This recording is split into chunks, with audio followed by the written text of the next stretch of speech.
하늘에 계신 아버지 이런 것 가사 주님 나라 일하시고 뜻을 이루어지리라.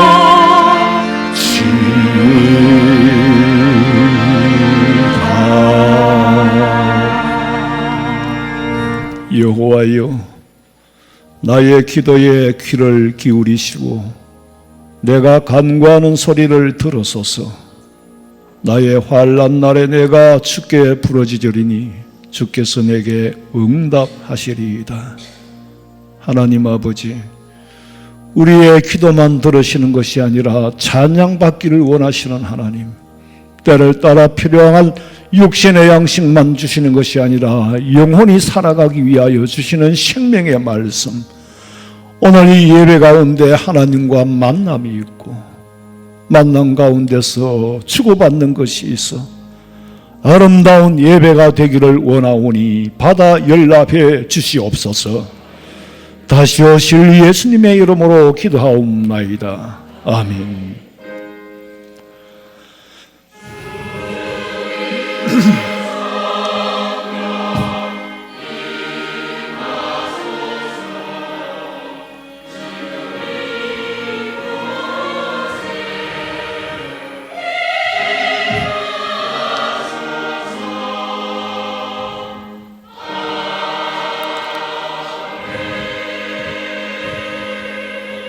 전능하사 천지를 만드신 하나님 아버지를 내가 믿사오며 그 외아들 우리 주 예수 그리스도를 믿사오니 이는 성령으로 잉태하사 동정녀 마리아에게 나시고 본디오 빌라도에게 고난을 받으사 십자가에 못 박혀 죽으시고 장사한 지 사흘 만에 죽은 자 가운데서 다시 살아나시며 하늘에 오르사 전능하신 하나님 우편에 앉아 계시다가 저리로서 산자와 죽은 자를 심판하려 오시리라. 성령을 믿사오며 거룩한 공회와 성도와 서로 교통하는 것과 죄를 사하여 주시는 것과 몸이 다시 사는 것과 영원히 사는 것을 믿사옵나이다. 아멘.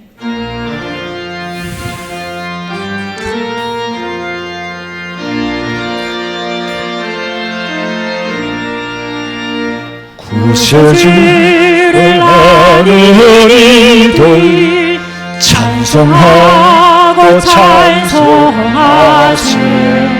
맘과 뜻과 힘 다하여 경배드리세. 진리 되신 우리 주님 영원토록 변함없네. 성도들아 주를 믿어 길이 섬기세. 할렐루야. 하늘에서 여호와를 찬양하며 높은 데서 그를 찬양할지어다. 그의 모든 천사여 찬양하며 모든 군대여 그를 찬양할지어다. 해와 달이 그를 찬양하며 밝은 별들이 다 그를 찬양할지어다. 하늘의 하늘도 그를 찬양하며 하늘 위에 있는 물들도 그를 찬양할지어다. 그것들이 여호와의 이름을 찬양함은 그가 명령하심으로 지음을 받았음이로다. 그가 또 그것들을 영원히 세우시고 패하지 못할 명령을 정하셨도다. 아멘.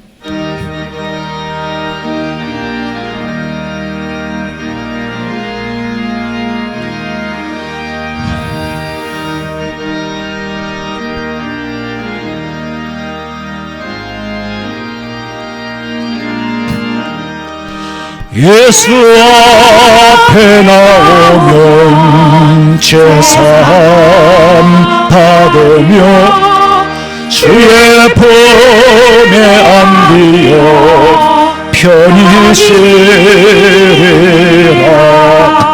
오를 죄만 믿으면 모두 구원 얻으며 영생도 난 열려간 확실히 받겠네. 예수 앞에 나와서 은총을 받으며 마음에게 뻔 넘쳐서 감사하리라. 오늘 죄만 믿으면 모두 구원 얻으며 영생도 난 열려간 확실히 받겠네. 예수 앞에 설 때에 흰 옷을 입으며 밝고 빛난 내 집에 길이 살리라. 우리 죄만 믿으면 모두 구원 얻으며 영생도 열리고 확실히 받겠네.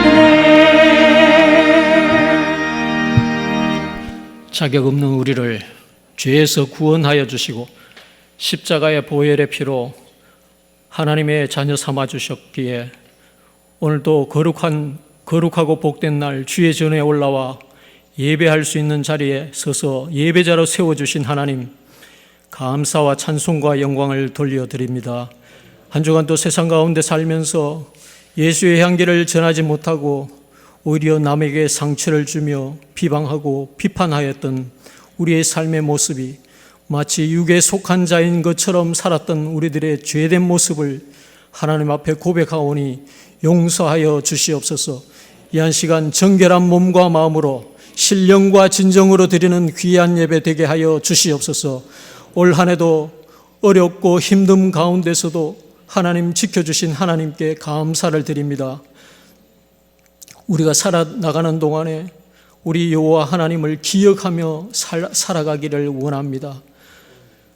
애굽에서 종노릇하던 이스라엘 백성들을 속박과 억압 속에 해방시켜 주시고 그들이 나아가는 앞길에 장애가 되었던 홍해를 갈라서게 하시고 마른 땅을 걷게 하여 주셨던 하나님, 어디로 가야 할지 모르는 광야 길에서도 구름 기둥과 불 기둥으로 저희들을 인도하여 주셨던 하나님, 목이 말라 하나님께서 반석을 쳐서 마시게 하셨던 하나님, 마라의 스물 앞에서 원통하며 불만을 품었던 그곳에서 단물을 만들어내어 마시게 하셨고 엘림으로 인도하셨던 하나님, 결국에는 가나안 땅으로 입성하게 하셨던 그 하나님을 기억하게 하시고 주님과 동행하며 만나며 살아가는 우리의 삶이 되도록 하나님 인도해 주시옵소서. 물질이 주는 풍요로움 속에 하나님을 잊어버릴까 두렵습니다. 하나님을 떠날까 두렵습니다. 믿음 없음을 불쌍히 여겨주시고 믿음 더하여 주시옵소서. 하나님, 우리 교회를 이곳에 세워주셨사오니 사명과 구실을 잘 감당케 하시고 주님 오시는 그날까지 복음을 전하게 도와주시고 예수 그리스도가 전하여지는 참된 교회의 모습 되게 하여 주시옵소서. 그리하여 이곳에 하나님 우리 목사님 세워주셨사오니 영육간에 강건케 하시고 성령 충만하게 하여 주셔서 말씀의 꼴을 먹이는데 부족함이 없도록 모세에게 주셨던 영도력을 하나님 허락하여 주시옵소서. 우리 성도들 하나님께서 주신 분깃대로 그 사명 잘 감당케 하시고 맡은 자리에서 책임을 다하는 우리 성도들 되게 하여 주시옵소서. 이곳에 하나님 또한 우리 많은 지체들 세워주셨사오니 하나님 그곳에서 어떤 일을 하든지 주의 영광 나타내며 살게 하여 주시고 또한 우리 환자들 있습니다. 경제적으로 곤란한 자들 있습니다. 하나님께서 치료하여 주시고 회복되어지는 귀한 은혜가 있게 하여 주시옵소서. 말씀을 선포합니다. 그 말씀이 살아있는 하나님의 말씀이 되게 하시고 좋은 밭에 떨어져서 100배의 결실을 거두는 귀한 말씀 되게 하여 주시옵소서. 찬양을 올려드립니다. 곡조 있는 신앙의 고백들이 되게 하시고 찬양의 향기로운 찬양의 제물이 되게 하여 주셔서 주의 보좌를 움직이는 귀한 찬양 되게 하여 주시옵소서. 시종을 주님께 부탁드리옵고 걸어가신 예수님 이름으로 기도하옵나이다. 아멘.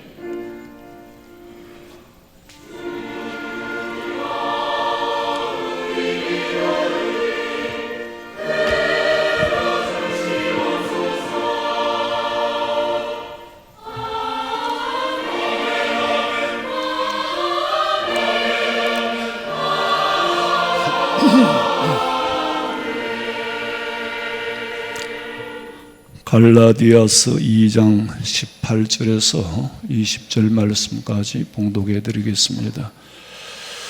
갈라디아서 2장 18절에서 20절입니다. 만일 내가 헐었던 것을 다시 씌우면 내가 나를 범법한 자로 만드는 것이라. 내가 율법으로 말미암아 율법에 대하여 죽었나니 이는 하나님에 대하여 살려 함이라. 내가 그리스도와 함께 십자가에 못 박혔나니 그런즉 이제는 내가 사는 것이 아니요 오직 내 안에 그리스도께서 사시는 것이라. 이제 내가 육체 가운데 사는 것은 나를 사랑하사 나를 위하여 자기 자신을 버리신 하나님의 아들을 믿는 믿음 안에서 사는 것이라. 아멘. 준비하신 예물 드리겠습니다.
계단에 조심하셔야 됩니다. 많이 아프시면은 병원에 가서 아마 이게 발목을 접친 모양입니다. 오늘 처음으로 오셔서 등록하신 분을 제가 소개할 때 잠시 일어서 주시면 환영하겠습니다. 원미선 집사님이 인도하셨습니다. 김상희님, 그리고 남편 같이 오셨어요? 혼자 오셔서? 신혜수님이 전도했습니다. 정지은님, 좀 오늘 일부 예배 등록하신 분을 보니까 프로 축구 선수였더라고. 그 전에 등록하신 분도 국가대표 복싱 선수였고, 알고 보면 신분들이 다 좀 독특한 분들이 많아요. 우리 손을 들어서 환영하겠습니다. 환영합니다. 기도드리겠습니다. 하나님, 귀한 자매들을 우리 교회로 보내시고 여기에서 하나님의 말씀을 먹고 믿음이 자라고 믿음이 성숙하고 하나님의 귀한 딸로서 영광 돌리며 하나님이 주시는 복을 받아 어떻게 예수 믿는 사람들이 사는가의 모습에 본이 되기를 원합니다. 이 제단에 엎드려 기도할 때 응답받고 찬양할 때에 찬양이 하늘에 상달되고 보좌를 움직일 수 있게 하시고 기도가 상달되고 아버지의 뜻이 이루어짐을 체험하게 하여 주시며 오늘 드린 이 예물들 드리는 손길 정은 알 수 없지만은 하나님이 다 헤아리고 전지하신 하나님이 알고 계시지 않습니까? 그 마음도 정성도 전부를 알고 계시오며 가정의 형편과 사정도 직장과 사업의 모든 것을 전지하신 하나님 알고 계시오며 아버지께서 맡아 주시옵소서. 다시 오실 예수님의 이름으로 기도하옵나이다. 아멘. 예, 감사합니다. 앉으시면 되겠습니다. 2시부터 연말 당회로 모입니다. 다음 주일에는 신년도 직분자 임명식이 있습니다. 그리고 다음 주일 오후 예배 후에 재직회 총회와 또 공동의회로 모입니다. 다음 주일 오후 예배 시간에는 사론 찬양대와 크리스천 색소폰 앙상블에서 성탄 칸타타를 오후 3시에 시작합니다. 이게 오후 3시라는 광고가 지난번에도 나갔었고 또 3시라고 그러니까 신뢰를 잃었어요. 지난번 3시가 취소가 됐어요. 그 문자를 보내드렸어. 왜냐하면 또 혹시 세신자를 데리고 오든지 여러분 스케줄에 차질을 빚지 않도록 하기 위해서 변경된 사실을 문자로 보내드렸습니다. 근데 또 3시 하니까 이게 신용이 신뢰가 떨어지지 않겠나 싶은데 그건 뭐 인간의 힘으로 할 수 있는 게 아니니까. 예.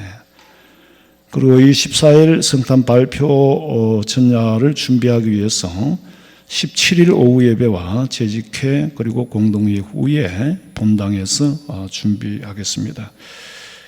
그리고 아까 말씀드린 것처럼 오늘 집회는 내년 1월 21일 주일 오후 3시로 연기가 됐습니다.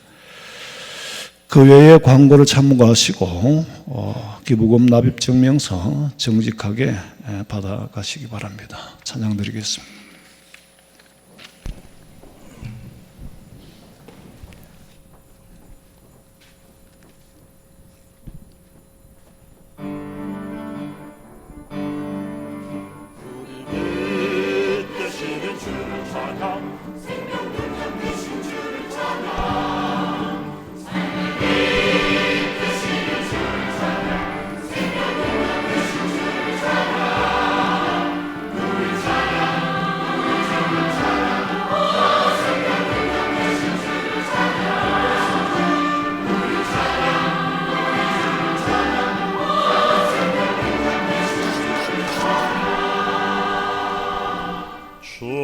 내 삶의 힘 되시니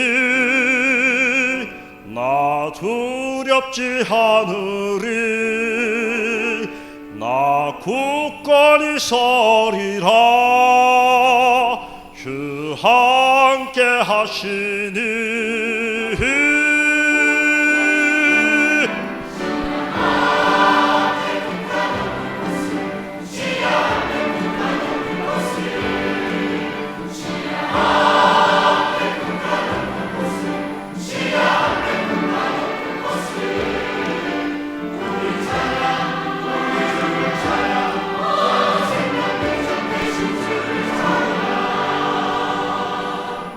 나 주님께 바라는 거, 주 전에 거하는 거, 주 품 안에 거하면서 영원히 거하리.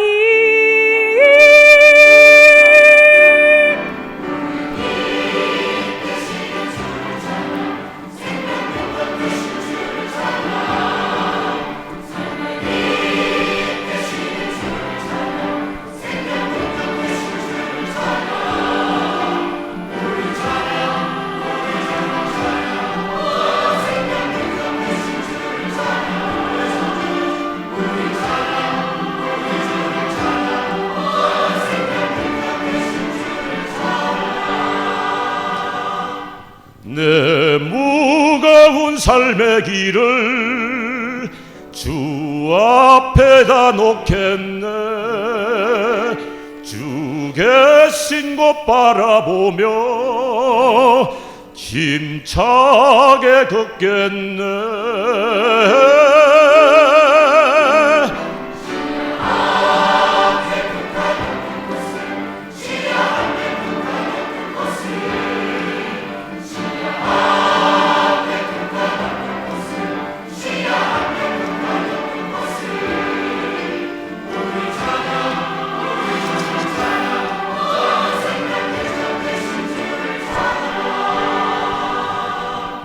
주가 응답을 주시기에 나 기쁘게 걷겠네. 주 기쁘게 찬양하리 저 하늘 끝까지.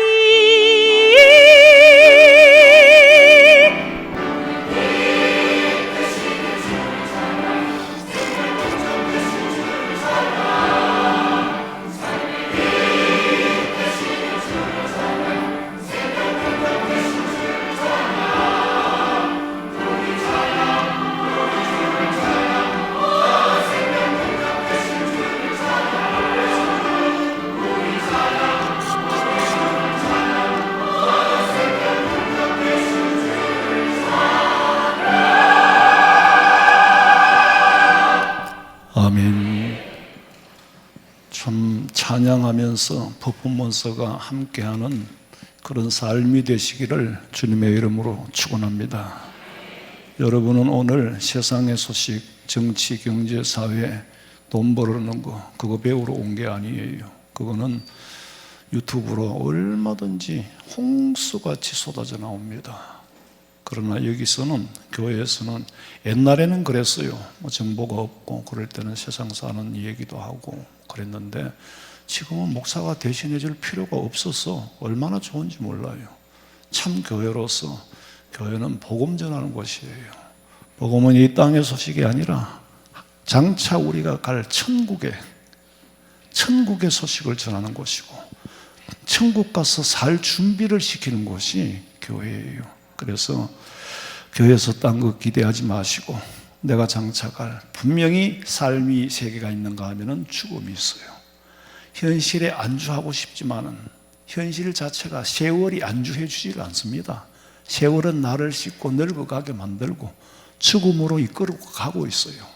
사람들은 죽음이라는 말을 하면 굉장히 터부시 여겨, 굉장히 금기사항으로 여기는데 그건 사실 우리 앞에 얼마 남지 않은 현실입니다. 그 세계는 영원합니다. 그런데 그걸 자꾸 금기시하면은 너 앞으로 대학교 가든 못 가든 시험 얘기하지 마. 그 얘기하고 똑같은 거예요. 저는 명복공원에 아마 저보다 더 많이 간 사람이 별로 없을 거예요. 우리 교회인들 중에는. 한동안에 열심히 갈 때는 그 입구에서 사람들이 알아봐요. 계속해서 거기에 들어가잖아요. 화구로 들어가는데 뒷모습을 보고 나는 언제 들어갈까? 언젠가는 들어가요. 나도 언젠가는 들어간다니까. 다 그 길로 가게 돼 있어요. 근데 목사가 그쪽에 가서 살 천국 준비를 안 시키고 이 땅에서 복 받는 얘기, 그거는 저보다 여러분이 더 잘 압니다. 그 얘기하면 그게 사쿠라예요. 그게 이제 참 가짜죠. 그게 사꾼이에요. 성도들 듣기 좋은 소리하고 천당 가서 받을 준비는 하나도 공부 안 시키고 그거야말로 사꾼이에요. 참 복음의 길을 선포하고, 복음은 좋은 소식이잖아요. 좋은 소식이 뭡니까? 천국 간다는 거예요. 여러분, 교회는 천국 가는 훈련시키는 거예요. 인간에게 가장 귀한 축복은 죽음이라는 거잖아요. 죽음이 없이 불교의 용어대로 하면 고해, 광야지요. 여기서 한 200년 산다고 생각해 봐요. 정말 힘들 거예요. 100년만 살아도 오만 가지 질병을, 여러분 지금 건강종합검진 해보세요. 피검사 80까지 하면 병 안 나오는 사람 아무도 없어요. 그러니까 서서히 망가지고 죽어가고 있는 겁니다. 그거를 현실이 아니니까 저놈의 일을 아무리 목사가 말을 해도 안 하는 거예요. 근데 시험 때 다 돼가면 하려고 그러다 봤자 뭐 이미 늦은 거죠. 제가 젊다 늙다는 어른들 앞에 할 수가 없고, 자욱한 청년 때에 키벌러스의 인간의 죽음이라는 걸 책을 읽고, 그 책 자체도 표지도 까매요.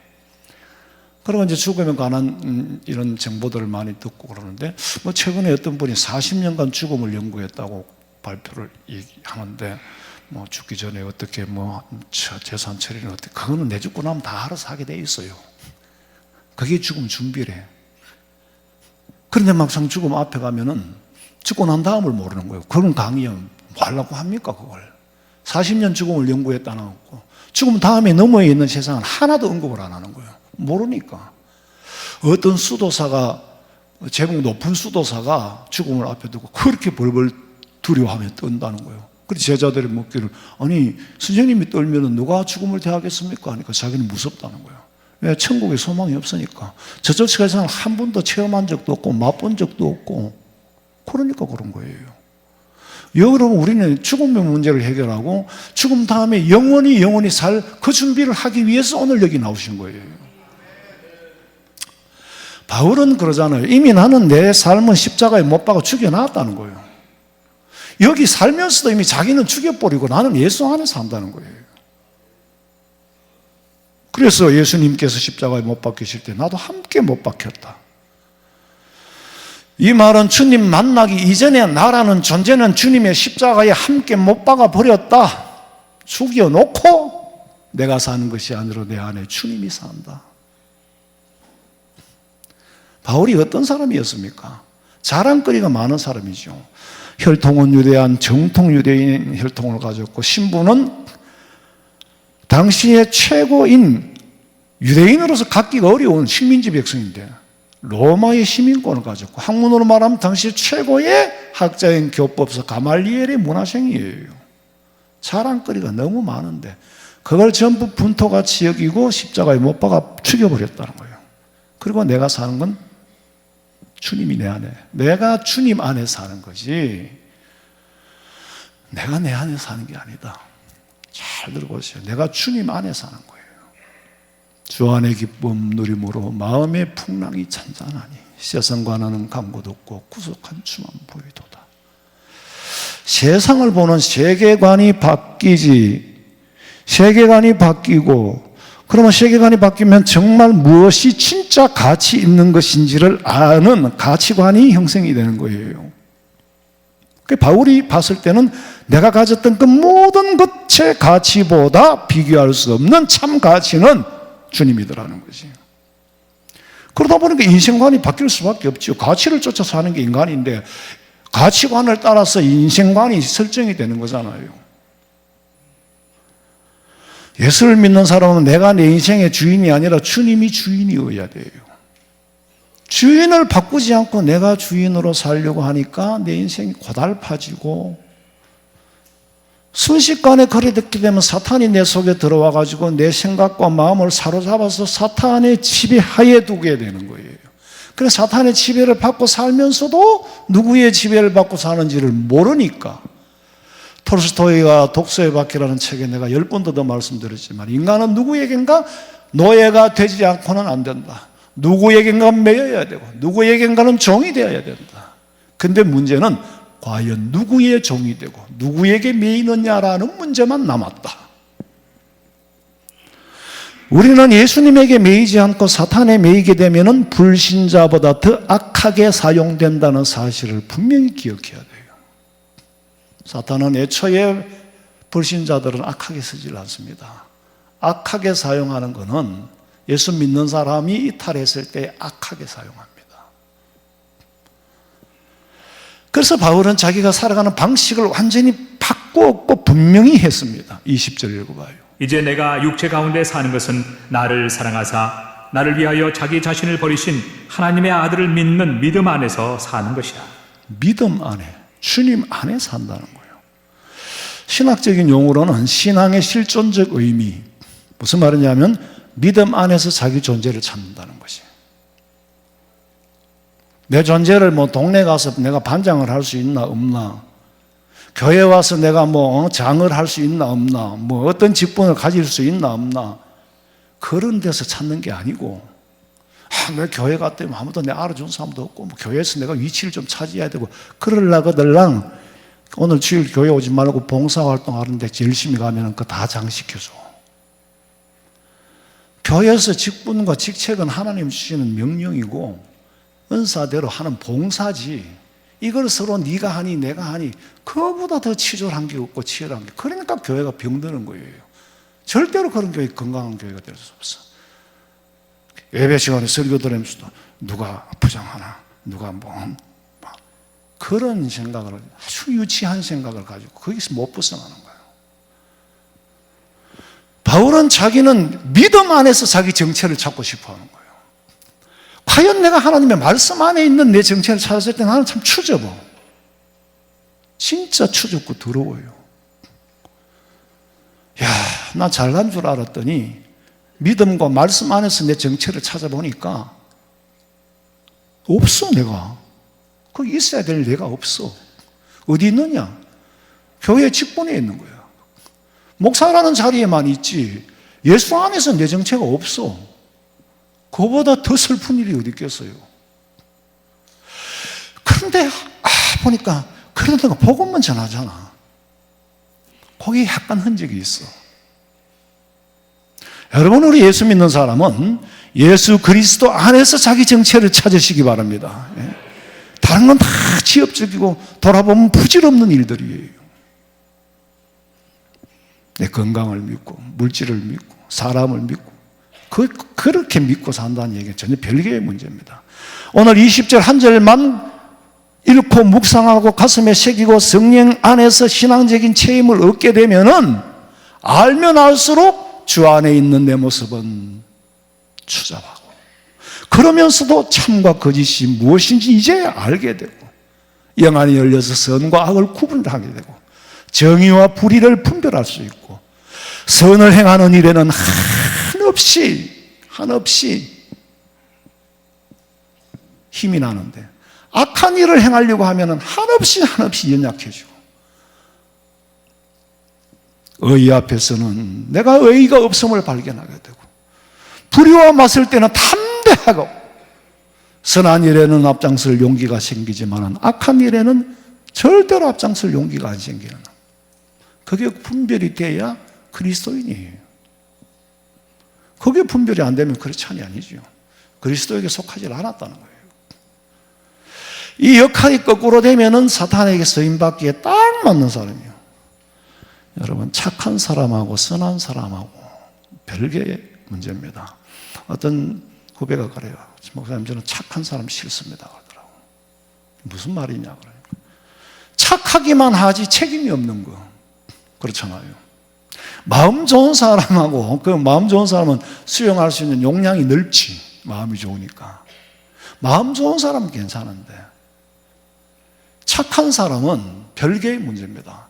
착한 사람은 자기가 해야 될 일이 무엇인지 알고 하는 게 착한 사람이에요. 누가 뭐라고 해도 자기 정체를 지키는 거, 착하면 책임이 있다는 거죠. 책임이 없는 착함은 비겁한 겁니다. 베드로가 실수한 것은 책임을 다하지 못하고 식사 도중에 뛰어나간 거예요. 오늘 이 본문 말씀 이전에 제가 이미 갈라디아서 강해를 수요일날 계속 해왔어요. 왜 식사 도중에 뛰어나갔느냐? 책임을 다하지 못하는 거예요. 왜 책임을 다하지 못했느냐? 베드로 속에 유대 문화라는 것이 잠재의식 속에 가라앉아 있던 것이 갑자기 수면 위로 드러나니까 일을 잘해놓고도 득이 안 되는, 유대인들이 오거나 말거나 이방인하고 식사하는 게, 왜 유대인이 이방인하고 식사하느냐 그러면, 유대인이 이방인하고 식사 못할 게 뭐 있느냐, 내가 뭘 잘못했단 말이냐, 그렇게 말할 수 있어야 그게 착한 사람이에요. 내가 뭘 잘못했단 말이냐. 그런데 그런 변명을 할 줄 비겁하게 도망가 버린 거예요. 유대인이 지금 말이야 이방인하고 밥 먹는다. 밥 먹어도 괜찮아요. 근데 왜 베드로가 그랬을까? 베드로는 어릴 때부터 예수 믿은 사람이 아니에요. 바울하고는 달라요. 물론 바울도 어른이 됐지만은 어릴 때부터 유대 갈릴리에서 고기를 잡으면서 거기에 유대 문화에 완전히 습기가 남아있는 사람이에요. 잠재의식 속에 가라앉아 있다가 복음은 받아들였는데 그게 불쑥 나와버리는 거예요. 베드로가 유대인의 눈치를 보지 않고 당당하게 자리를 지켰다면 유대인들이 쉽게 덤비지도 못했을 거고 자기 정치감에 없는 모습을 보이니까 덕을 못 세운 거예요. 이방인들이 유대인 우리하고 밥 먹으면 안 되나? 우리는 더러운 짐승인가? 여러분은 이거 자기 정체를 분명히 밝히는 게 이게 막 참기만 하고 막 그런다고 이게 고쳐지는 게 아니더라고. 사람의 마음을 흔드는 마귀는요, 사실을 비리로 왜곡시키더라고. 사실은 그대로 있는데 이거를 비리로 왜곡시켜가지고 사람을 이상하게 만들어버리는 거예요. 나는 그런 일 많이 당했어요.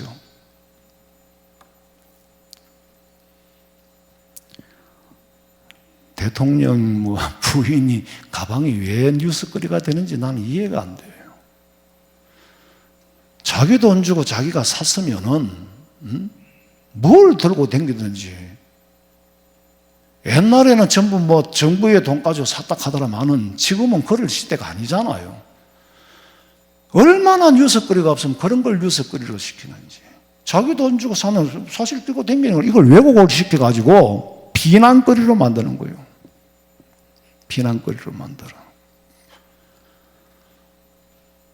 이 사고가 이게 사탄에게 쓰임을 받으면 이 좌를 아는 사람, 제가 기독교인의 우와 좌를 내가 분명히 설명했죠. 사람은 그래요. 좋았던 것도 싫었던 것도 아픈 것도 슬픈 것도 시간이 지나면은 감정이 다 사라집니다. 감정에서는 사라지는데 문제는 그것이 이성의 세계로 이동을 해가지고 다른 세계, 다른 의식의 세계를 만드는 거예요. 그게 뭡니까? 잠재의식이라는 거예요. 그게 뭡니까? 무의식이라는 거예요. 감성은 사라지고 감정은 사라졌는데 의식은 무의식의 세계에 남아있다는 거예요. 베드로의 무의식 속에는 유대문화가 자리 잡고 있는 거예요. 생각은 바뀌었어 지금. 이방인에게도 구원이 있다. 내가 이방인에게 가서 복음을 전해야 된다. 생각은 바뀌었는데 옛날 생각이 바뀐 건 그 옛날 생각이 여기 잠재해 있는 거예요. 그래서 바울이 디모데에게는 이런 말을 했어요. 너는 어려서부터 네가 배우고 확신한 일, 네가 배운 대로 확실하게 믿고 있잖아. 확신을 얻었잖아. 배우고 확신한 그 일에 구해라. 거기서 살아라. 네가 누구한테서 배웠냐? 네 어머니 유니게와 외할머니 로이서로부터 전해 내려오는 믿음을 가지고 있지 않았냐. 그러니까 너는 무의식 속에, 잠재의식 속에 이방 문화가 없고 유대 문화가 없고 오직 성경만 있으니까 디모데를 후계자로 세운 거예요. 무의식의 세계라는 것은 어릴 때부터 성장 과정에서 수없이 보고 듣고 한 것이 반복에 의해서 경험되어진 것이 무의식의 세계예요. 그런데 이게 안 나타나느냐? 나도 모르게 나타납니다. 마치 이리가 양의 목장에 들어가서 살랑살랑 춤을 추다가 꼬리를 살짝 드러내는 것처럼 나타나게 돼 있어요. 그러니까 옛날 어른들이 본 바 없고 들은 바 없고 가정교육이 안 된 거는 어디가 가도 티가 나도 티가 난다 그래요. 자기는 모르지만 기준이 없는 사람이니까 당연히 다를 수밖에. 그래서 이제 성장하면서 공부를 하고 지식은 얻었어. 사회에 나와서 뭐 출세도 하고 지위도 하고 명예도 얻었는데 그 속에 있는 본성, 성품, 인품은 그대로 남아있는 거예요. 그래서 내 성질대로 하면은 남이 욕하고 흉볼까봐 모서리는 조금 깎았는데 본성은 그대로 남아있어. 어디가 봐도 표가 나. 지금은 여러분 애가 왜 애가 있냐면 애는 어른을 만드는 교육기관입니다. 어른대는 어른을 못 만들어요. 그래서 주일학교 교육, 어린아이 교육이 그래서 중요한 겁니다. 지금 어른을 만드는 과정이 중요하지 어른대가는 다른 어른을 못 만든다니까. 그 공부를 했는 사람이 왜 저러냐? 공부를 해가 여태까지는 모서리를 좀 깎고 살았는데 드러나게 돼 있어요. 그 이상한 정치인들 보세요. 그게 다 뿌리를 캐보면 이 성장 과정에서 퍼스널리티가 잘못 형성된 겁니다.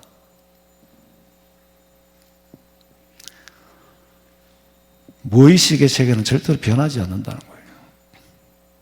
그러니까 좋게 볼 줄 알고 좋게 들을 줄 아는 일이 자꾸 반복이 되면은 좋게 보고 좋게 듣는 습관이 되고 또 믿음이 생기고 나는 도둑놈이라도 너는 아닐 거라고 믿는 남의 마음을 믿어야 되는데 남을 못 믿는 거예요. 저는 전부 다 믿어요. 우리 성도들의 말이라면은요, 근거가 있든 없든 간에 믿어요. 아유, 목사님, 뭐, 허리 아픈데 이게 좋다 갑디다 하면 또 그걸 믿는다니까. 성도들의 말이라 그러면 진짜로 사역을 갖다 줘도 보약이라 하면 믿어요. 도덕질을 했다 하도 나는 우리 교회 집사, 권사, 장로님들은 아니라고 생각을 해요. 근데 그게 거꾸로 되면은 이제 문제가 생기는 거예요. 나쁜 것이 반복되면은 습관이 되고 습관이 무의식의 자리에 차지하게 되면 늙으면 어떤 현상이 나타날까? 우리 어머니가 병원에 계실 때에 요양병원이죠. 옆에 침대에 계신 할머니가 갈 때마다 욕을 해요. 대상도 없어. 그냥 침대에 누워가 욕을 퍼지르는 거예요. 그래서 제가 한번 간호사한테 물었어요. 저 할머니는 왜 저렇게 자꾸 욕을 합니까? 그러니까 여기 있어 보면은요, 이 어르신들이 평생 어떻게 살았는지 다 드러납니다. 그래요. 무심코 하는 말이지만 그분은 지금 그 현장에서 하는 말이니까 깜짝 놀랐어요. 이제는 뭐 절제 조절할 수 있는 그 조절 능력이 없어져 버리니까 있는 그대로가 드러나는데 언제께 드러나냐? 제일 먼저 차지하고 있었던 게 드러나는 거예요. 성장 과정에서 있었던 인격, 성품 그대로 다 드러나는 거예요. 그러니까 배운 사람이나 못 배운 사람이 다 똑같다는 것이. 그래서 사람이 나이가 들수록 취해지는 사람이 있는가 하면은 참 어른의 모습을 보이면서 본이 되는 분들도 많아요. 또 그런가 하면 젊었을 때는 자제하고 살았었는데 이게 수면 아래 잠재하고 있다가 늙어서 자제력이 떨어지니까 무의식의 세계가 수면 위로 드러내 보이니까 추잡해 나가죠. 그게 참 두렵더라. 거의 우리는 멀지 않아 다 요양병원 행입니다. 먼저 죽는 사람은 집에서 죽을려나 몰라도 부부간에 한 사람이 먼저 죽으면 나머지는요 요양병원 행위예요. 그 요양병원에 가서 자꾸 누워서 욕이나 퍼지르고 심술이나 부리고 그러면 독방에 가다 놔버려요. 왜냐하면 딴 할머니들이 못 견디거든. 모시고 나가라 그래요 자꾸. 거기서도 퇴출당하고. 그러니까 어떤 데든지 독방이라도 막 환경이 어쨌든지 그거라도 집에 못 모시고 한다는 거예요. 그게 현실이잖아요. 그래서 3살 버릇 여든 간다는 말이 하나도 틀리지 않습니다. 여러분 성품, 인격이 형성이 잘못되면요 뒤에 지식과 이거는 다 갖다 위에 덧방식으로 덧붙인 거지 그렇다고 아만 덧붙여봤자 본성이 안 변합니다. 그래서 가정교육이 참 중요하고 습관은 교육보다 쉽다는 말, 습관을 들이기는 어릴 때부터 자연스럽게 들이는데 이걸 고치는 건 대단히 어렵습니다. 그래서 유아기나 유년기에 처한 환경이 가정교육, 한 사람의 일생의 세계관, 가치관, 인생관을 형성하는 정신적인 굉장히 중요한, 잘못 형성되면 돈을 아무리 벌어도 불행하게 사는 거예요. 그리고 우리 어린이집에 옛날에 좀 맑고 밝은 정신, 왜 제가 그렇게 정했을까요? 얻어먹어도 정신이 건강하면 밝게 삽니다. 우리 찬양대들 오늘 보니까 그 나이에 율동을 할 수 있으면 굉장히 밝은 거예요. 저는 그렇게 못해요. 그러니까 찬양처럼 퍼포먼스처럼 살아란 말이에요. 제가 못한다고 나쁜 게 아니에요. 잘하는 건 잘하는 거잖아요. 그런 퍼포먼스가 나올 수 있는 게 쉽지 않습니다. 왜? 민망하거든. 안 하던 거거든.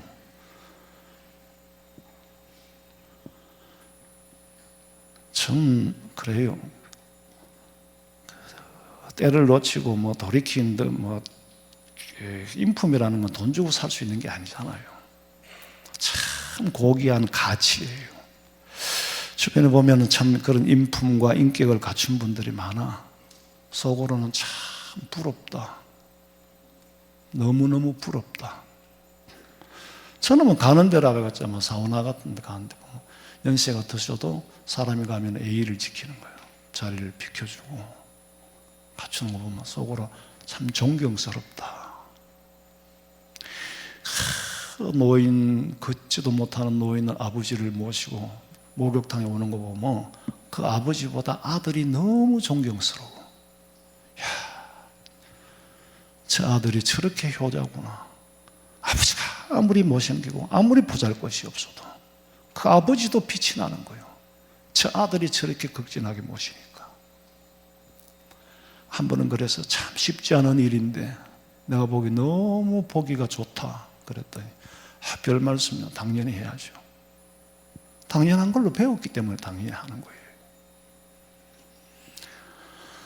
부모들은 자식들한테 그러잖아요. 어디 가든지 본 바 없고 들은 바 없다 소리 들을까 봐 그게 걱정이에요.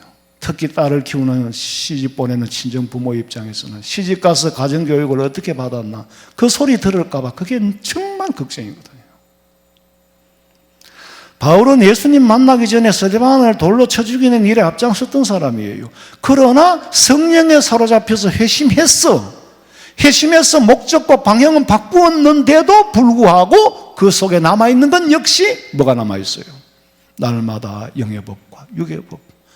19절에 보니까 로마서에 내가 원하는 바 선은 행하지 않고 원치 아니하는 바 악을 행하는도다. 목적과 방향은 바뀌었는데 마음대로 안 된다는 거예요. 선을 원하면서도 악을 행하는 자기 모습을 보고 얼마나 한심한 생각이 들었는지. 여러분, 내가 나를 점수를 매겨보면 한심하다는 생각이 좀 들어요. 넌 정말 대인배는 아니구나. 정말 내가 대인배가 아니구나. 하나님이 원하고 기대하는 만큼의 정신 용량을 가진 사람이 못 되는구나. 왜? 내 속에 들여다보니 욕이 84가지가 들어있어. 이 욕이 튀어나올까 봐 걱정이에요.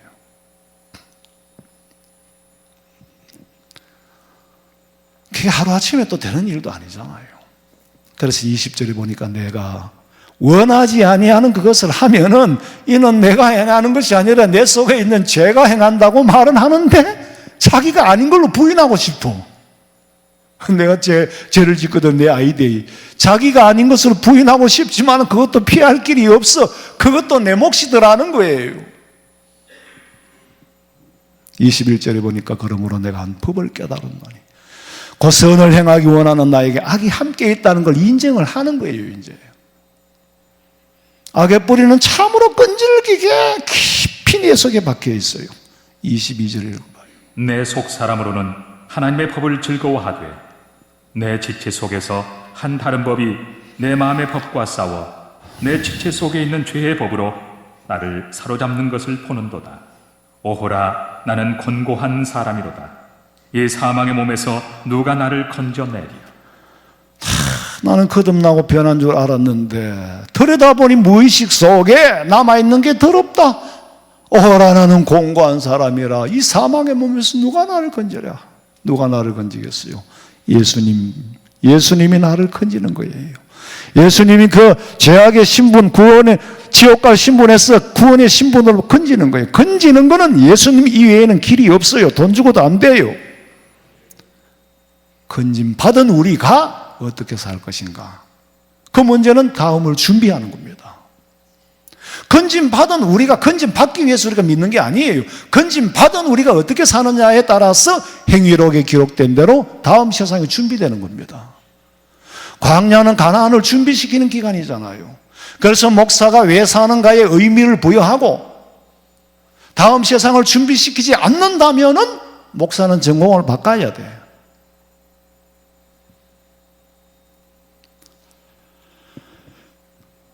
(22절) 읽어봤어요? 성령 안에서 거듭난 사람의 이전의 모습이 무의식 속에 남아있다는 거예요. 그러니까 사람들이 그래 옛날에 뭐 배신을 당했다 그런데 그 배신당한 감정이 아직 남아있습니까? 물어보면은 감정은 없습니다 그래요. 그렇죠, 당연히 감정은 사라졌는데 그 이후로 사람에 대한 불신이 남아있습니다. 비단 나를 배신하고 간 그 사람만이 아니라 사람에 대한 불신을 가지고 있는 거예요. 그게 얼마나 무섭고 얼마나 불행합니까? 과거가 오늘의 내 마음을 지배하고 있기 때문에 거기서 못 벗어나는 거예요. 감정은 사라지고 없는데 미울 것도 좋을 것도 없는데 내 의식 속에는 불신하는 사람을 못 믿는 그건 참 사람 그렇게 만들면 안 되겠죠. 한 사람을 평생 불행하게 만들어버리는 거예요. 내가 돈을 벌면 나는 주의 영광을 위하여 써야지. 목적은 바꿀 수 있어. 목적은 바꿀 수 있는데 방법이 여전히 옛날 방법으로 살고 있는 것은 습관을 고치기가 대단히 어렵습니다. 삶의 방법이 중생이 돼야 삶이 중생되고 삶이 중생이 돼야 변화된 목적을 이룰 수가 있는데 목적은 바꾸기 쉽다니까? 그런데 방법을 바꾸는 것은 참 어려워요. 무당하던 사람은 이제 귀신에게 사로잡혀가 점도하고 무당을 막 했는데 성령의 역사로 거듭나서 회심을 하고 목적이 바뀌었어. 이제는 귀신에게 수종하는 것이 아니라 주님의 종으로 수종을 드는 사람. 목적은 바뀌었는데 방법은 무당기가 남아있어서 그대로 하는 거예요. 어떤 목사님이 애언기도를 한다고 하면 미어 터지도록 사람들이 모여요. 왜? 우리나라의 정서는 아직도 무속신앙의 문화가 남아있습니다. 그 무속신앙의 문화 속에서 우리가 복음을 받아들이는 거예요. 지금은 많이 정화가 됐죠. 지금부터 20년, 30년 전에만 해도 굉장히 많이 남아있었어요. 나 그런 거 보고 참 기절을 하겠더라고. 참. 목사님이 전밭이라 강대상에 쫙 밑에 줄 서가 있어요. 사람들이, 성도들이. 뭘 들고? 봉투를 들고. 봉투를 들고 목사님한테 드리면은 목사님 안수기도를 합니다. 기도하는 가운데 로마서 5장 8절. 이게 막 부적이라, 부적. 엄청. 아니, 로마서 5장 8장 그 사람한테만 해당되는 말씀이 아니에요. 모두에게 해당되는 거예요. 그리고 성경 전부가 다 내한테 해당되는 말씀이에요. 그런데 돈 봉투를 많이 넣었으면 많이 넣었을수록 자기가 더 부적을 비싸게 받는 거야. 이 로마서 5장 8절, 18절을 막 성경에도 끼어당기고 막 미간에도 진짜 새길 정도로. 이 하나님 주신 말씀이에요.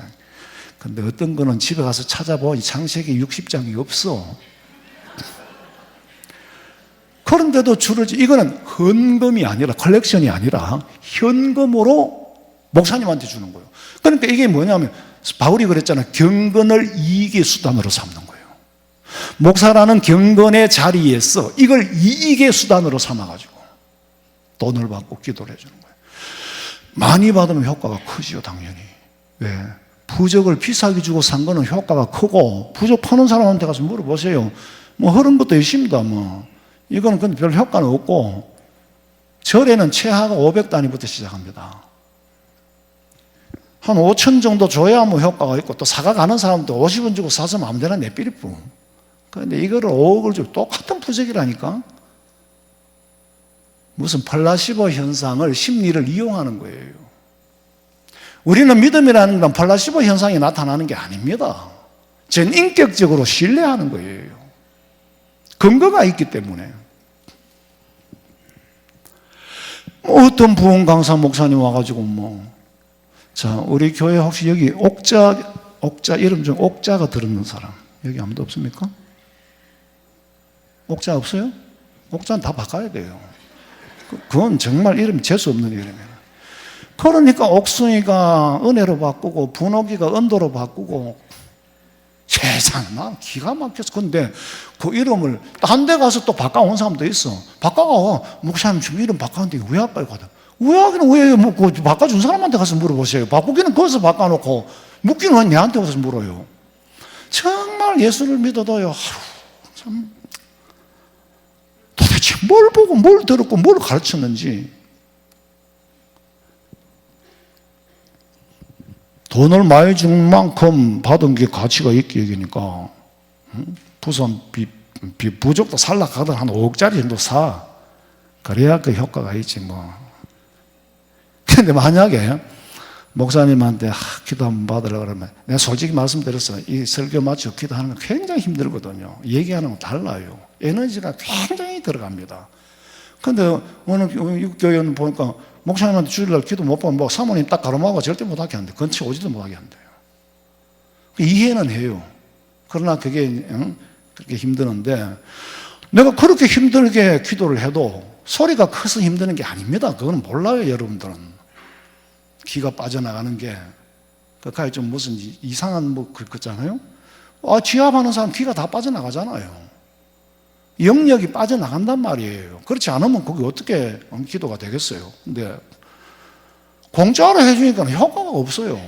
근데 앞으로는 최소한으로 500만 원 받을 거야. 500만 원짜리 별로 효과가 없고 한 1000만 원짜리 정도 돼야 효과가 아니겠어요?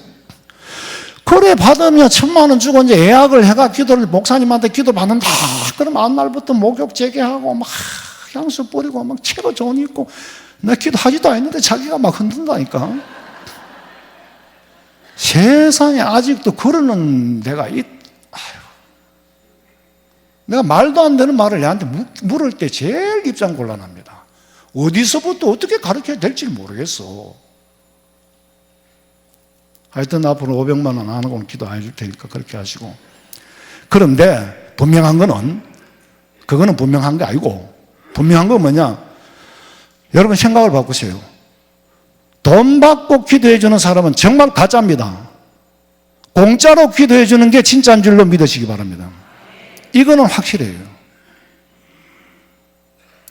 그리고 사람들은 하나님의 뜻을 이루려고 나로 통하여 아버지 뜻을 이루려고 하는 게 아니고 내 뜻을 이루는데 하나님을 불러들이는 거예요.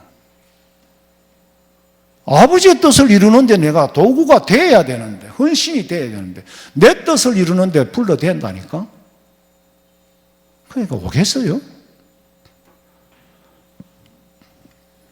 참 자기 도취에 빠져가지고 진정한 크리스찬의 삶은 거리가 먼 아직 옛날 생활이 것에서 벗어나지 못했어. 근데 진실로 믿음의 대상이신 그리스도 안에 내가 그리스도 안에 살면은 어떤 것을 체험하는지 맛을 봐야 돼. 그거 맛을 못 봤으니까. 구원받은 사람의 삶이란 성령 안에서 전인격적으로 거듭나야 하는데 여전히 내 방식대로 세상을 진단하고 내 방식대로 산다면 거듭난 사람이라 할 수가 없지요. 거듭난 사람이라는 것은 세상을 보는 눈이나 판단하는 거나 이런 게 달라야 돼. 정말 중요한 일인지 아닌지, 부질없는 일인지 중요한 일인지 그런 정도의 한 단계는 스케일이 올라가야 안 되겠어요?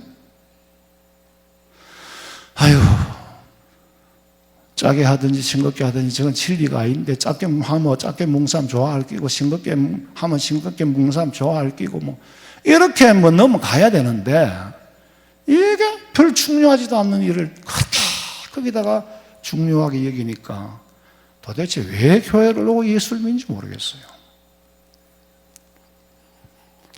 바울의 삶의 목적은 방식까지 바꾸려고요. 이전에 내게 속했던 것은 그 침돌이 되더라. 그래서 분토와 같이 여기지 않고는 거듭날 수가 없다. 다 버렸다. 그렇다고 여러분이 뭐 돈을 버려라, 재산을 버려라 그런 말씀이 아니고 거듭난 다음에 물질의 세계를 보란 말이에요. 거듭난 다음에 물질을 보고 돈을 보면은, 돈을 보고 물질을 보는 눈이 달라질 거라는 것이. 이게 과연 내게 얼마나 중요한 것이고 얼마나 안 중요한 건지, 내가 정말 이걸 쫓아서 평생을 쫓아 살 가치가 있는 건지 없는 건지를 알게 되는 거예요.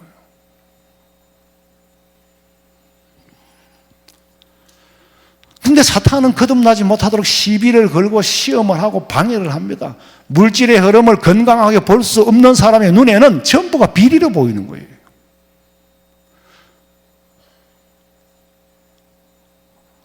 아니, 아까 내가 말씀드린 것처럼 어떻게 건강한, 아니 대통령의 부인이 뭐 명품 가방을 샀든 말았든 그건 내 일하고 내하고 관심이 없는 일이고, 정치하고도 그런 걸 자꾸 그러니까 조잡한 정치가 발전이 안 되는 거지. 그런 걸 건강한 흐름을 지가 모르면 모른다고 그래야 되는데 비리로 만든다니까. 국민들한테 자꾸 그걸 띄우는 건 뭐요? 비리로 부각시키기 위해서잖아요. 아이고, 우리가 지금 대통령 부인이 뭐 반지를 뭘 입든지 옷을 뭘 입든지 거기에 지금 관심 둘 여유가 없습니다. 근데 자꾸 그런 걸 끌고 가지고 대통령의 에너지를 자꾸 허튼 데 소모를 시키도록 만드는 게 사탄의 작전이에요, 그거는. 비리로 부각을 시키고 흠집을 자꾸 내려고 하는 거예요. 바울은 예수 안에서 살기 위해서 방식을 바꾸었는데 어떻게 바꾸었느냐? 내가 유익하다고 생각하던 것은 전부 다 해로 이긴다는 거예요. 왜? 예수님을 아는 지식이 가장 고상하기 때문에. 그리고 그리스도 안에서 나를 찾고 싶지. 내 존재를 그리스도의 말씀 안에서 찾아야지. 내가 장이 되느냐 안 되느냐 거기에서 찾는 게 아니라는 거예요. 참, 사람들은 완장을 참 좋아해. 어디서 완장이 없는 사람은 꼭 교회 와서 완장을 찾으려고 그래요. 그러니까 교회가 자꾸 부패하고 시끄러워지고 썩어져 가는 거예요. 한국 교회 병폐가 그거예요. 왜 완장을 좋아할까? 외정시대 때는 완장 하나 차면 그보다 더 큰 게 없거든. 그 습기가 아직 남아서 그래요. 구춘에도 벼슬 아치들이 완장 하나 차면은 그 습기가 남아서 그래. 이 민주화 사회에서도. 말로 민주주의를 합니까? 우리 정체는 짐승하고 사람하고 다른 게 뭔지 아세요? 인간도 자연과학에서 봤을 때는 동물입니다. 움직이는 동물이에요. 먹고 사는 동물입니다. 그러나 사회과학적으로 봤을 때는 동물과 다른 게 뭐가 다르나? 자기 정체를 찾고 싶어 하는 거예요. 어디서? 예수 안에서 내가 어디서부터 왔는지를 알고 그 안에서 정체를 찾으려고 해야 되는데, 그리고 그 다음 세상을 준비합니다. 짐승들은 다음 세상을 몰라요. 모기와 하루살이가 정답게 놀다가 헤어지면서 모기가 하루살이에게 내일 또 만나 안녕 그랬더니 하루살이가 하는 말이, 하루살이는 내일이라는 두 글자를 모르더라는 거예요. 짐승은 내일을 몰라요. 죽음 다음을 준비하지 않습니다. 그래서 사람과 짐승하고 또 다른 게 그건데, 그게 없다면 짐승과 같이, 왜 이방인들을 짐승과 같이 취급했느냐? 메시아를 준비하지 않는, 말씀이 주어지지 않아 메시아가 있는지 없는지도 모른다고 생각을 하는 거예요. 복음이 주어지지 않았어. 율법이 주어지지 않았어. 그래서 무시한 거예요. 근데 사후에 천국이 우리를 기다리고 있고, 거기 가서 받을 상급을 많이 준비한 사람에게는 죽음보다 더 큰 선물은 없다. 죽음보다 더 큰 선물은 없다. 죽음 앞에 가서 평생을 수도사로 신부가 죽음 앞에 벌벌 떤다면은 뭘 준비했어? 이미 수요일날 늘 갈라디아서 강의를 해왔기 때문에 지금 바울이 가르치고자 하는 것은, 복음을 유대 문화 안에 가두지 마라. 그런데 베드로 당신은 아직 복음을 가지고 전하면서도 당신 안에 잠재적으로 무의식 속에 뭐가 있느냐? 유대 문화가 남아있다. 할례를 받아야 되고 뭐가 어쩌고 안식일을 지켜야 되고. 21절 읽어봐요. 내가 하나님의 은혜를 패하지 아니하노니 만일 의롭게 되는 것이 율법으로 말미암으면 그리스도께서 헛되이 죽으셨느니라. 율법이 요구하는 구원의 대가를 예수님 다 지불하셨는데 아직도 율법을 요구한다면 예수님이 뭐 때문에 십자가를 지셨느냐? 헛된 것밖에 더 되냐 그게. 그럴 수 없고 그렇지 않다는 거예요. 그래서 바울이 대선배인 베드로를 나무라는 거예요. 당신은 선배님은 잘해놓고 왜 그 자리에서 피합니까? 당신 속에 아직까지 유대의 문화와 습기가 남아있지 않습니까? 그게 잠재의식 속에 남아있으니까 자기도 모르게 벌떡 뛰어나가지 않습니까? 그게 끝없는 사람이 할 일이 아니라는 거지.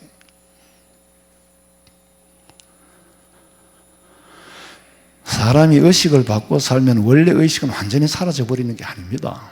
어디에 간다고? 무의식 속에 잠재해 있는 거예요. 그러다가 자기도 모르게 튀어나옵니다. 욕을 안 하던 사람이 여기 쉽게 튀어나와요? 욕을 하던 사람이 욕을 하지. 오늘 성경은 마음의 감동을 주기보다는 진리를 일깨워 주기 위해서 이성의 변화를 주기 위한 말씀이에요. 우리 성도들은 내가 예수 안에 사는지 주님이 내 안에 사는지 비슷한 말 갖고 다 좋은 말 같잖아요. 근데 여러분 다릅니다. 하나로 정리를 하세요. 주님은 내가 네 안에 네가 내 안에 말할 수 있지만은 아버지는 네가 우리 집에 오든 내가 너희 집에 말할 수 있지만 자식은 그렇지 않아요. 내가 주님을 모시고 산다니까 얼마나 좋은 말 같아요. 내가 모시면 내가 주인입니다. 우리 집에 어머니가 오셔서 내가 어머니를 모시면 주인은 누구요? 내가 주인이에요. 내가 주인이다 보니까 어머니는 얻어먹으러 온 것처럼 떳떳해하지를 않는 거예요. 내가 아버지 집에 가가 어머니 집에 가 살면은 아무 상관없어. 나도 안 불편하고 어머니도 안 불편해. 그런데 어머니를 우리 집에 모시고 오면은 내가 불편해. 어머니도 불편해. 자, 우리 어머니가 집에 오시면 텔레비를 크게 틀어요. 귀가 어두우니까 아무래도. 그러면 이제 애들이 이제 고3짜리들 공부도 해야 되고, 할머니가 텔레비를 크게 트니까 그거 좀 방음이 좀 잘 안 돼요. 시끄러워서 공부는 못 하겠는데, 그렇다고 내가 엄마한테 뭐라 하겠어요? 그래, 엄마 이게 조금만 줄이자. 줄여놓으면 또 올리는 거예요. 그러면 그 주무셔요. 주무시니까 이제 꺼. 내가 안 잔다 큰아라. 또 끊겨. 엄마 방에 들어가서 주무셔. 가니까 나 또라 내가 테레비 보자고. 이거 하니까 내가 방에 문 탁 닫고 들어가기도 그렇고 반통 문을 열어놓고 자는 거예요. 이러니까 우리 집에 오셨기 때문에 내가 더 이상 말을 못 한다니까? 내가 어머니 집에 갔으면은 엄마 텔레비 이렇게 크게 해놓고 하지 마세요. 급해도 엄마가 시험에도 안 들고 상처도 안 받아. 내가 내 마음대로 하는데 네가 와 이렇게 말을 하대요. 상처는 안 받는다니까? 근데 우리 집에 오셨는데 엄마 텔레비 소리 좀 낮춰라 하면 상처 받게 안 받게? 당연히 받지요.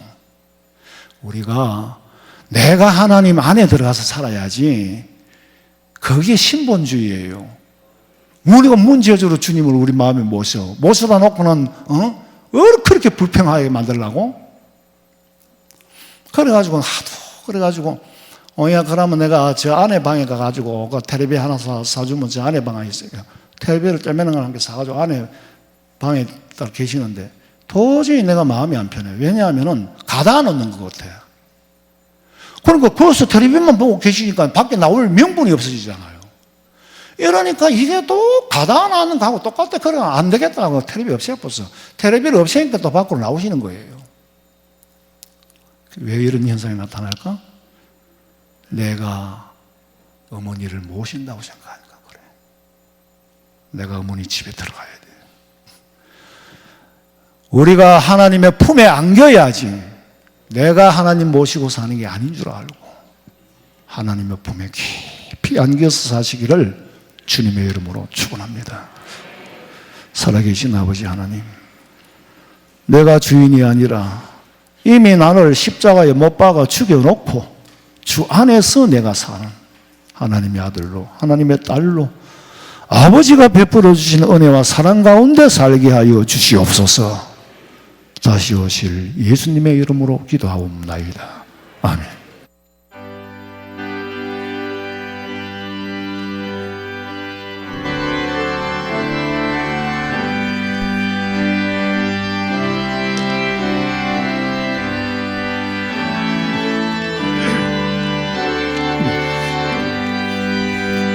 우리는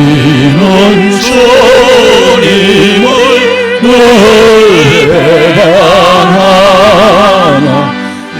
주의 여전히 날 부르사 주 참되신 사랑을 베푸시나 내 형제여 주님을 곧 따르라. 주를 위해 주를 위해 주를 위해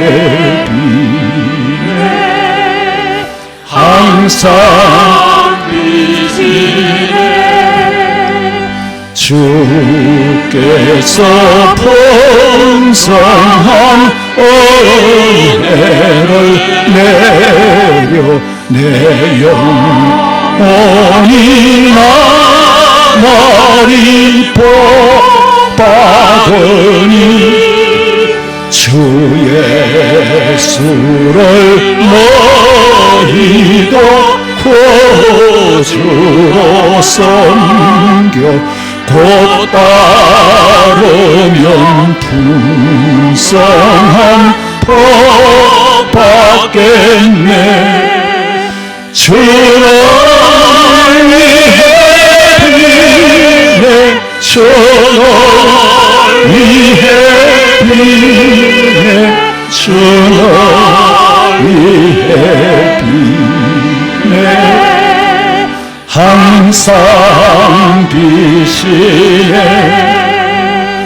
무거운 짐지고 애타는 인생 주의 속에 돌아와 고시어라. 내 주 예수 너희를 돌보실 때에 참 복락과 아이가 넘치겠네. 주는 위해 주는 위해 주를 위해 항상 비시네. 지금은 우리 주 예수 그리스도의 은혜와 하나님 우리 아버지의 그 놀라우신 사랑과 성령의 위로하심과 교통하심이 이미 나를 십자가에 못 박고 아버지 품 안에 살기를 소망하는 우리 성도들의 머리 위에, 가정이나 직장이나 사업장이나 자녀들의 앞길 위에 지금으로부터 영원토록 함께 있을지어다. 아멘.